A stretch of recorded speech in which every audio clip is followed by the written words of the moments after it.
Why do you hate Fridays so much? Because I hate people that live their lives for the weekend. My man, you learn from winning too. But let me tell you one thing, not trying or doing always loses. You'll learn from winning. I've learned a ton of shit from winning. I've learned a lot from losing. The only thing I've done much better than a lot of people is I'm always doing.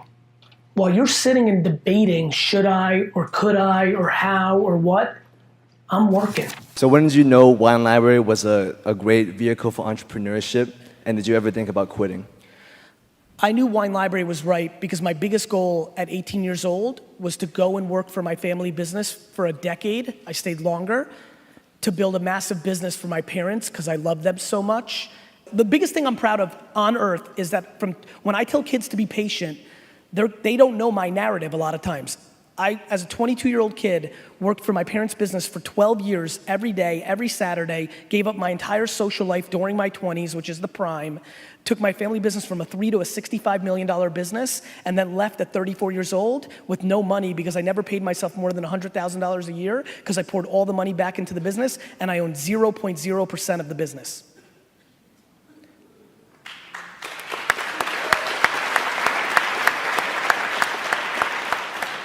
And I wanted to do other things, so I came, I did my thing, I changed the course of my parents' financial life, the way they changed and created the course of my life, and then I was ready to do my own thing at 34 with nothing. So when people are impatient at 26, I laugh because I only started at 34 for me, because the first 12 years was for them.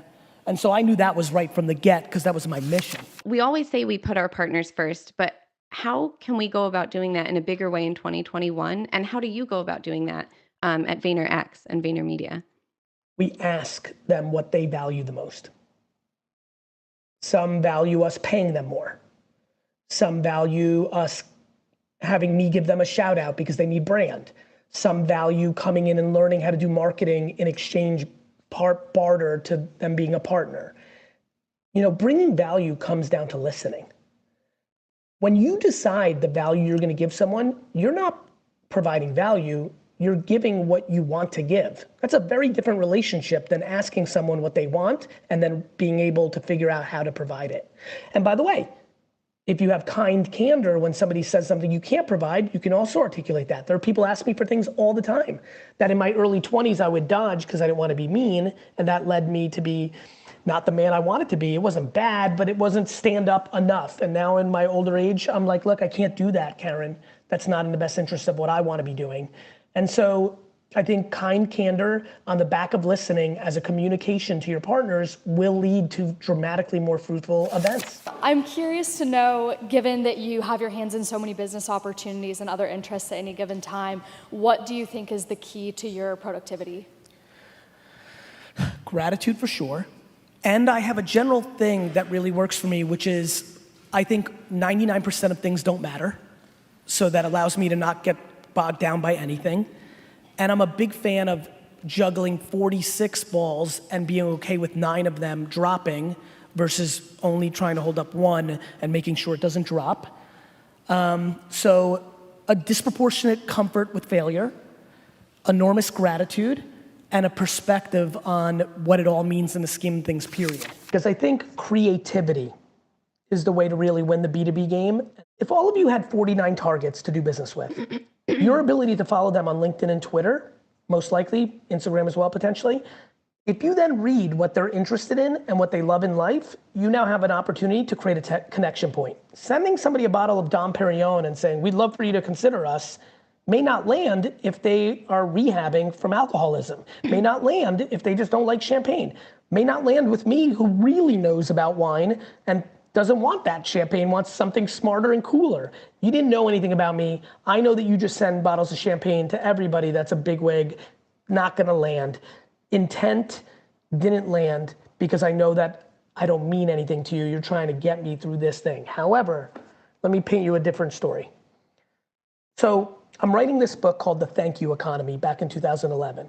And it talks about providing value. And I remember thinking, you know, it didn't work out for me. It didn't make the book, but here I am a decade later about to tell the story.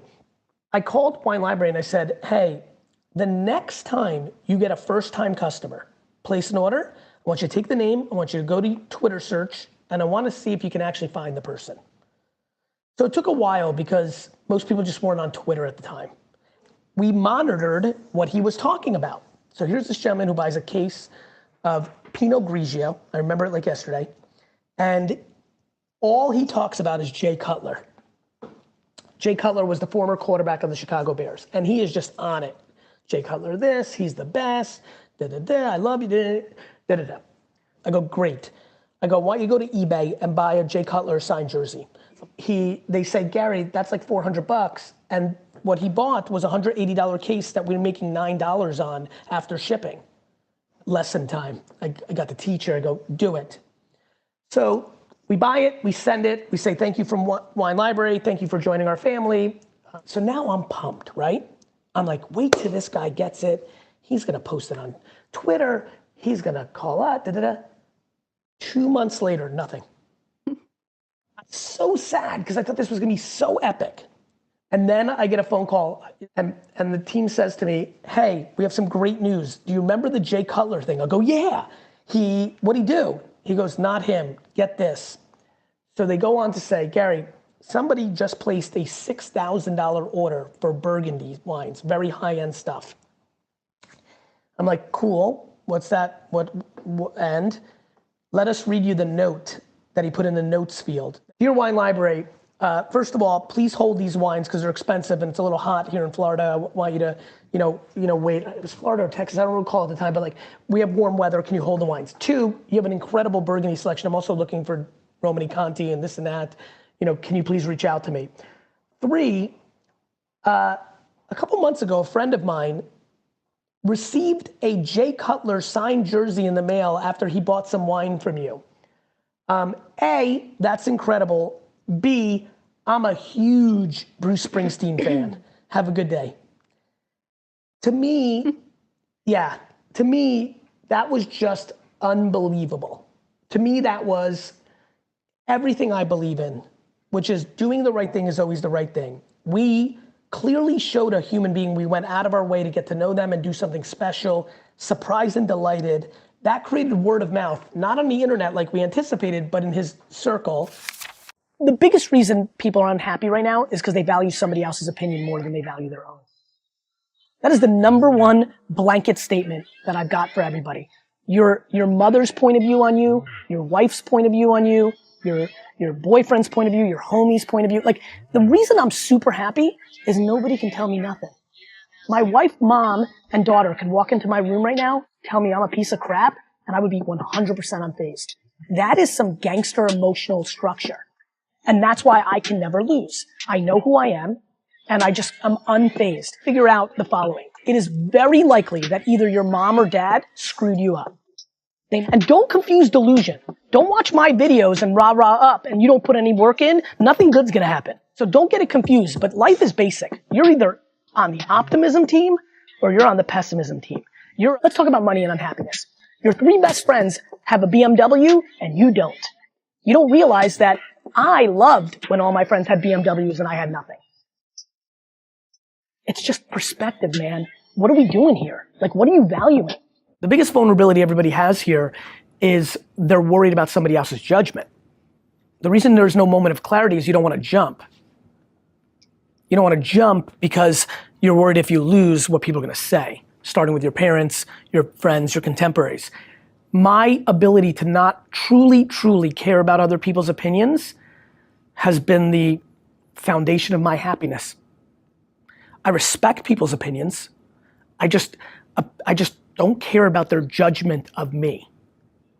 I have flip-flopped about project management at VaynerMedia like so many times, and I don't worry if somebody hears like, make a decision, or like, you're stupid, or like, what the f***, or why are we always changing? Like, the number one mistake that people are making in life today, and it's just so unbelievably obvious, is they're living life in the middle. 99.9% of the people that watch or listen to this content are living in the middle. And I just say the middle. And when I think about how you win in business, in entrepreneurship, but most of all in life, It comes down to a strategy that looks like this. Are you balancing your ego with your humility? Are you balancing your ego with your humility? Do you equally think that you're the greatest of all time and you can do it, and that also you're a piece of shit and nobody cares when you're gone?